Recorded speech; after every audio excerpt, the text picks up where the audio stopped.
Shalom saudara-saudari yang terkasih, tema renungan kita Yesus nama di atas segala nama yang dibawakan oleh Pendeta Drison Ginting. Shalom umat Tuhan dimanapun kita berada, kembali bersama-sama dalam renungan kita di pagi hari ini.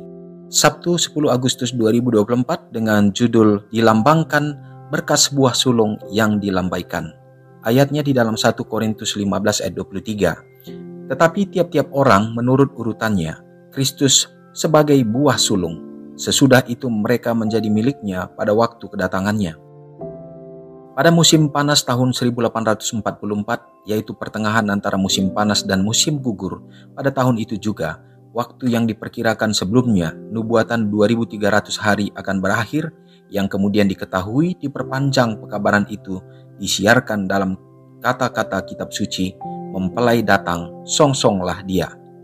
Yang menuntun kepada pergerakan ini ialah karena ditemukan bahwa dekrit Artasasta mengenai pembangunan kembali Yerusalem yang menjadi permulaan masa 2300 hari itu mulai berlaku pada musim gugur tahun 457 sebelum Masehi dan bukan pada permulaan tahun sebagaimana dipercayai sebelumnya dengan menghitung mulai dari musim gugur 457 SM yang 2300 tahun atau hari itu akan berakhir pada musim gugur tahun 1844.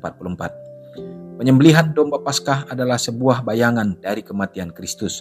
Paulus berkata, sebab anak domba Paskah kita juga telah disembelih, yaitu Kristus dalam 1 Korintus 5 ayat 7. Berkas sebuah buah sulung yang pada waktu Paskah dilambai-lambaikan di hadirat Tuhan adalah lambang kebangkitan Kristus.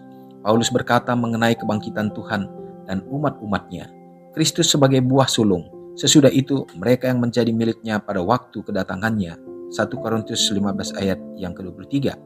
Seperti berkas-berkas yang dilambai-lambaikan itu, yaitu buah-buah yang pertama masa yang dikumpulkan sebelum musim menuai, Kristuslah buah sulung dari penuaian kekal umat tebusan yang pada kedatangannya kelak akan dikumpulkan ke dalam lumbung Tuhan. Lambang-lambang ini sudah digenapi bukan saja peristiwa tetapi juga waktunya. Pada hari ke-14 bulan yang pertama, orang Yahudi pada hari dan bulan di mana selama 15 abad lamanya domba Paskah disembelih. Kristus setelah memakan Paskah bersama murid-muridnya, memulaikan pesta yang memperingati kematiannya sendiri sebagai anak domba Allah yang mengangkut dosa isi dunia ini. Pada malam itu juga, ia telah ditangkap oleh tangan-tangan jahat dan disalibkan dan dibunuh. Dan sebagai yang dilambangkan berkas buah sulung yang dilambaikan itu, Tuhan kita telah dibangkitkan dari kematian pada hari yang ketiga sebagai yang sulung dari orang-orang yang telah meninggal. Renungkan lebih dalam. Ketika mempelajari nubuatan, bagaimanakah saya dapat menghindari kekeliruan sungguh-sungguh seperti pengalaman para pionir Advent yang secara keliru percaya bahwa Yesus akan datang kembali pada tanggal 22 Oktober 1844. Saudara yang kekasih dalam nama Tuhan, kita diberikan pelajaran kembali lewat renungan kita pada saat ini. Pengalaman daripada umat Tuhan di masa yang lalu, pada saat mereka memperhitungkan waktu-waktu nubuatan, yang mana akhir daripada atau puncak daripada nubuatan 2300 petang dan pagi itu yang berakhir pada tahun 1844 tepatnya di 22 Oktober. Saudara yang kekasih dalam nama Tuhan, di sana terjadi satu kekecewaan yang besar oleh karena ternyata Yesus yang diharapkan datang pada saat itu tidak terjadi. Dan namun setelah kita ketahui kembali bagaimana terang yang diberikan oleh Tuhan bahwa sesungguhnya peristiwa yang terjadi bukanlah kedatangannya, melainkan Allah memulaikan akan fase penghakiman. Saudaraku, inilah di mana menunjukkan bahwa Yesus yang sudah mati dan menggenapi akan nubuatan kehadirannya menjadi korban atas dosa-dosa manusia, menjadi sembelihan atau domba yang dikorbankan itu sudah selesai. Dan saat setelah itu maka Yesus yang kita nantikan, yang kita tunggu, hanya akan datang kembali setelah menyelesaikan fase untuk penghakiman, maka dia akan menjemput umat-umatnya. Dan tentunya inilah iman kita, bahwa Yesus yang sudah memberikan jaminan keselamatan bagi kita, dan kita harus tetap teguh dan setia kepadanya, sehingga jangan sampai ada kekecewaan kepada kita.